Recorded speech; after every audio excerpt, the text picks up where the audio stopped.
Hey everyone, Matthew Ivanhoe, president of the Cultivated Collector here for a special, wild, engaging, exciting edition of Automobiles of Distinction. We are going to talk about what has to be certainly one of the most iconic cars of the 1990s, and I would say one of the most iconic cars, period, the Lamborghini Diablo SE30.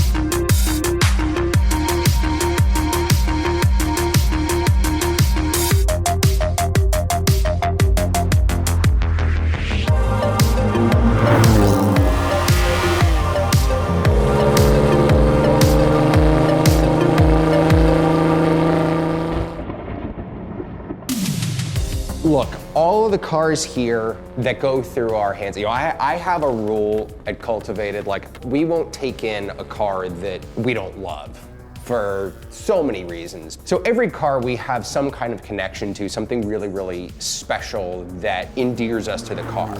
But the Diablo SE30 has just a little bit of extra hook to it. And I'm gonna now talk about something that only people of a certain age will get, which is, I'm speaking directly to all you millennials out there. When I say that this car defined the early era of file sharing for me. When I was young, 10, 11 years old and was an absolutely car crazed kid, the Diablo SE30 was still, it was the pinnacle. It was one of the most wild, dream-worthy supercars of that era. And it wasn't like today where, we could just go on YouTube and you watch a fully produced video of whatever car you want instantaneously. I wanted to see what these things were like. And now there was an ability to do it through this magical thing called the internet. When you look at any mid-engine V12 Lamborghini, with the exception of Aventador, that the production numbers, period, compared to any Ferrari, are just minuscule. 349 F50s produced, that's the second rarest Ferrari supercar. 350 cars for Diablo is reasonably common.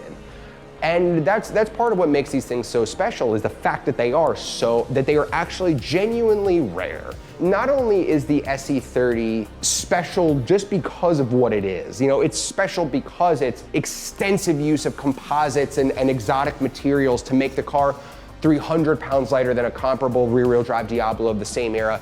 Not only does it have, significantly more horsepower, not only does it have a more highly evolved, more racing-oriented suspension, not only does it have a unique body that was penned by one of the greatest car designers of the modern era, Horacio Pagani. That even if the Diablo SE30 were the most produced of all the Diablos, it would still be great because of those things, but it's not the most numerous. There are only 150 numbered cars produced. And of the 150 cars produced, there are only 25 USA specification cars. This is one of those 25 USA cars. Of the 25 USA cars, a little bit less than half of the cars were produced in this just definitive, iconic color of Viola 30, which was a color that was, as the name suggests, it was a color that was made just for this car, and it was the color that the debut car, when the car was introduced in September of 1993. Lamborghinis, I would say even more so than Ferraris, they're very defined by their colors.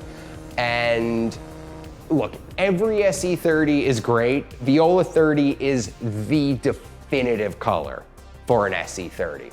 So this is one of a very small number of USA cars. And what narrows it down further is that all but 2 of those Viola 30 USA cars were made with black interiors. So this is one of the 2 USA cars that was made with a Pana interior, which, again, any car that's Viola 30 is awesome and exciting and wonderful. Any SE30 is awesome, exciting, and wonderful. But, I mean, Viola 30 on Pana, I mean, come on. Look at it. If you're gonna be a monkey, be a gorilla. Like, it is so unabashedly wild. Furthermore, this particular example is one with very, very well-known, very well-documented history from the great history, no accidents, been looked after and serviced by all the right names, which, now that these cars really are beginning to become appreciated by the market, pedigree matters. The fact that they are so rare does mean that, any time you have one, it is worthy of consideration. But if you're going to separate the wheat from the chaff, you have to look at the car's pedigree. This car rocks and it rolls when it's out on the road, and that is the result of a car that has been loved and cared for and had all the right hands touching it. You have a lot of different variants, but a Diablo is a genuinely rare thing. I mean, like, for example, again, 349 F50s produced, oh, that's a rare car. I mean, 350 in Diablo production, that's common. SE30 is in the hierarchy of Diablos. I would argue, and I think most people out there who are into these things would argue, that SE30 is one of, if not many would argue, the most significant of the most significant, the most engaging, the most charismatic, the most definitive Diablo there is. I would say it's sort of a toss-up between that and Diablo GT, and especially if you're talking SE30 Yoda, I mean, forget it. To me, the SE30 Yoda is the definitive modern Lamborghini. And the reason why SE30 is so important is because it is still the last of the pure and true Lamborghinis. It is still a unapologetic, brash, raw, crazy thing that has had just enough edge taken off of it that you can actually use it with some ease, but it hasn't had so much of the edge taken off that you're wondering, is this an interpretation of what Lamborghini is supposed to be? It's just perfect. And the SE30, with its lighter weight, its the extra horsepower, the sort of the more racing nature of it, I liken it to, it's Lamborghini's F40. It's fantastic. It's an absolutely fantastic thing that I think that the more people that get out there and actually experience these things and drive them, you'll understand. It's singular. There's nothing like it. It's a rowdy but approachable thing, and you just can't help but get out of it and not just have a big monster smile plastered on your face. It's just, they're addictive. They're absolutely addictive.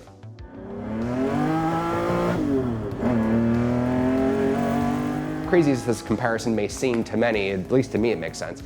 Countach is like a G model 911. Great car, a little bit more, unrefined, crude, still has its lineage in the very, very, the very early 911s. Then, the 993, last of the air-cooled, always been loved, very refined. And then you have the 964, which for a very long time was very unloved. I mean, you rewind the clock 15 years ago, 964s were the redheaded stepchild. So in terms of comparing, I would say, G model is like a Countach, 993 is like a Mercy, 964 is like a Diablo. And you fast forward the clock, and now everyone understands the charms of a 964. A 964 is like the perfect balance of all of it. And I would argue that the Diablo is the exact same thing. The Diablo is the perfect balance of pure Lamborghini essence while still being refined and accommodating enough for it not to be too much or to eliminate a lot of people from being able to actually enjoy it. And that's one of the wonderful things about it.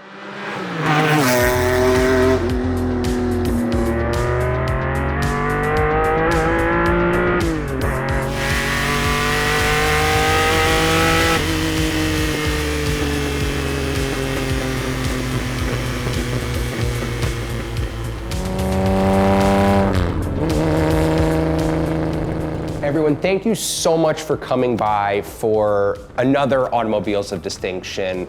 You know, Lamborghini is such a fun, exciting brand, and it's really a privilege to be able to share one of our favorites with you. Thank you so much, and subscribe because we have more Lambo stuff coming your way. I'm Matthew Ivanhoe, president of the Cultivated Collector. Thank you so much for coming.